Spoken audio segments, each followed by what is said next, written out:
Halo, terima kasih untuk kalian yang sudah klik channel ini, channel Sarul Semiring. Mari sama-sama kita kembangkan channel ini dengan subscribe, like, comment, and share video-videonya.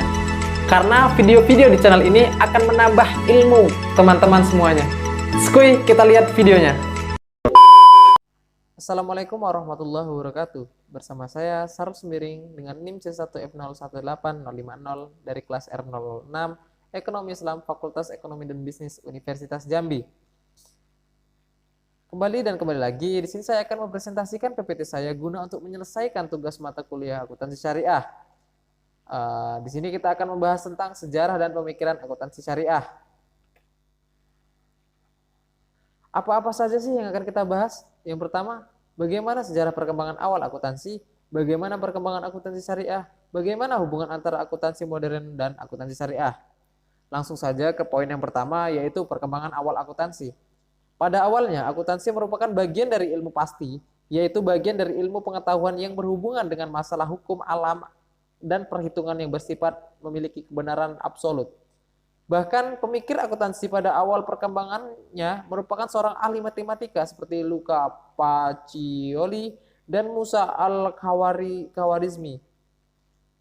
Penemuan metode baru dalam akuntansi senantiasa mengalami penyesuaian dengan kondisi setempat, sehingga dalam perkembangan selanjutnya ilmu akuntansi lebih cenderung menjadi bagian dari ilmu sosial atau social science, yaitu bagian dari ilmu pengetahuan yang mempelajari fenomena keadaan masyarakat dengan lingkungan yang bersifat lebih relatif. Perubahan ilmu akuntansi dari bagian ilmu pasti menjadi ilmu sosial lebih disebabkan oleh faktor-faktor perubahan dalam masyarakat yang semula dianggap sebagai suatu yang konstan, misalnya transaksi usaha yang akan dipengaruhi oleh budaya dan tradisi serta kebiasaan dalam masyarakat.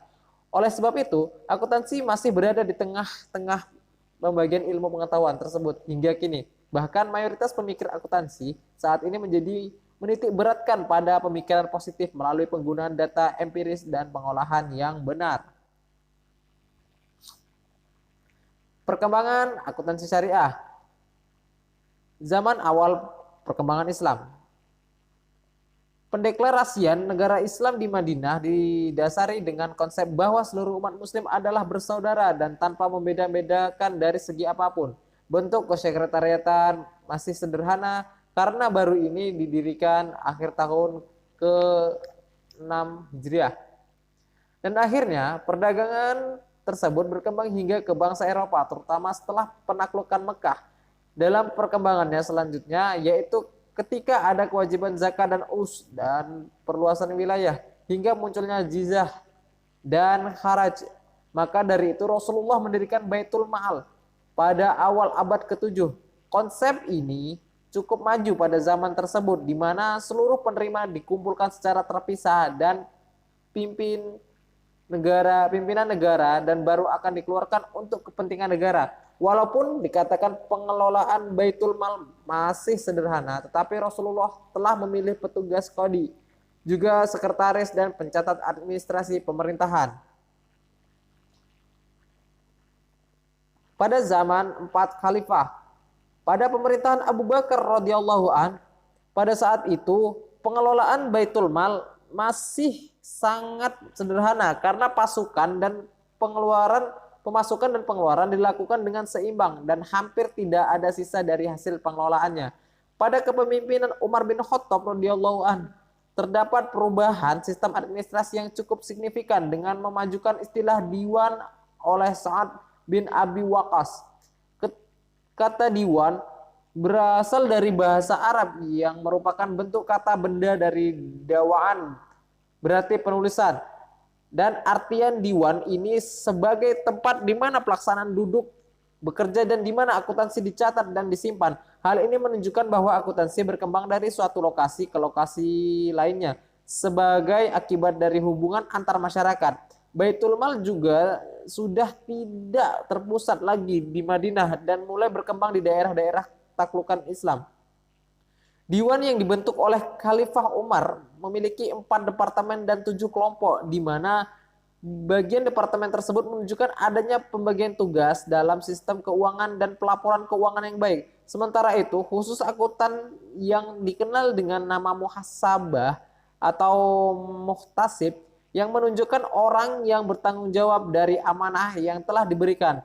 Dalam melakukan perhitungan, muhtasib adalah orang yang telah bertanggung jawab atas lembaga al-hisbah dan tidak bertanggung jawab atas eksekutif. Hubungan akuntansi yang ketiga, hubungan akuntansi modern dan akuntansi syariah. Dari sini kita dapat melihat hubungan antara Luca Pacioli dan akuntansi Islam. Pada tahun 1429 Masehi, angka Arab dilarang digunakan dalam pemerintahan Italia. Luca Pacioli selalu tertarik dalam belajar mengenai angka bahasa Arab serta belajar dari Alberti, seorang ahli matematika yang belajar dari pemikir Arab dan selalu menjadikan karya Pisa sebagai rujukan. Tahun 1484 Masehi, Pacioli pergi dan bertemu dengan temannya Onoviro Dini Florence sebagai pedagang yang suka bepergian ke Afrika Utara dan Konstantinopel. Sehingga diduga Pacioli mendapat ide tentang double entry tersebut dari temannya ini. Bahkan Alfred Liber mendukung pendapat tersebut bahwa memang ada pengaruh dari pedagang Arab pada Italia. Walaupun Arab tidak berarti Muslim saja. Dengan artian lain bahwa Pacioli menerjemahkan dari hal tersebut dari bahasa Arab yang memang semuanya dimulai dari kanan. Penelitian sejarah tentang perkembangan akuntansi memang perlu dikaji lebih dalam lagi dan lebih terperinci. Tetapi dalam mengingat masih dipertanyakan bukti-bukti autentik atau langsung tentang hal tersebut sebagaimana diungkap oleh Napler, hal tersebut tetap dilakukan oleh para ilmuwan Muslim saat ini dan pembuktian tersebut akan menempuh jalan yang panjang. Mengingat bukti-bukti autentik dari zaman dinasti Abbasiyah saat ini sudah banyak yang hilang karena perang. Hubungannya akuntansi modern dengan akuntansi Islam yaitu di mana zaman modern ini mengikuti dari zaman Islam. Contohnya buku-buku yang diterjemahkan ke bahasa Eropa dan mengikuti sistem-sistemnya dan masih saling berhubungan. Oke, mungkin itu saja yang dapat saya paparkan, saya dapat bacakan. Dan saya ingatkan lagi, kesalahan itu dan kekurangan itu datangnya dari saya, kelebihan datangnya dari Allah Subhanahu wa taala.